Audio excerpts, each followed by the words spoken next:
నేనైతే ఈ సంవత్సరము ఈ 2 రకాలైనటువంటి మిరప విత్తనాలను ఎంచుకోవడం జరిగిందండి. ఫస్ట్ మిరప విత్తనాలు వచ్చేసి మనకు శ్రీ సాగర్ సీడ్స్ వాళ్ళది మహాలక్ష్మి 33 అండి. ఈ మహాలక్ష్మి 33ని నేను గత సంవత్సరం కూడా సాగు చేయడం జరిగింది. సో మనకు ఒక ఎకరానికి వచ్చేసి 20 నుంచి 23 క్వింటాల దిగుబడి అనేది మనకు రావడం జరిగింది. అలాగే దీంతో పాటు మనము సెమినీస్ వారిది 2222 అనేది తీసుకురావడం జరిగిందండి.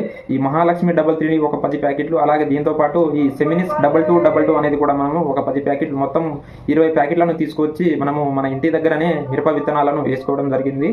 సో మీకు ఒకసారి కంప్లీట్గా వీటి గురించి మనం ఈ మిరప విత్తనాలు ఏ విధంగా వేసుకున్నామో మీకైతే ఈ వీడియో క్లిప్స్ అనేది మీకు పెట్టడం జరుగుతుంది. సో మీరు ఒకసారి ఈ వీడియో క్లిప్స్ని గమనించగలరు. ఈరోజు తేదీ వచ్చేసి 12వ తారీఖు జూలై 2025 రోజు వచ్చేసి మనమైతే ఈ మిరప విత్తనాలను ఈ వీడియోలో చూపిస్తున్న విధంగా మనమైతే వేసుకోవడం జరుగుతుంది.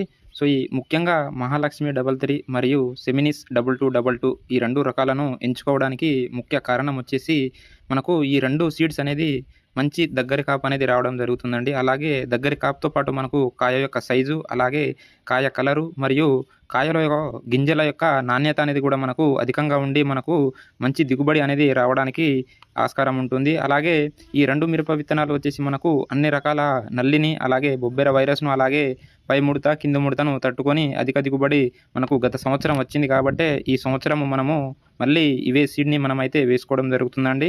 ఇంకా ఎవరైనా మన ఛానల్ని సబ్స్క్రైబ్ చేసుకోకపోతే please subscribe to our channel NS సాగుబడి.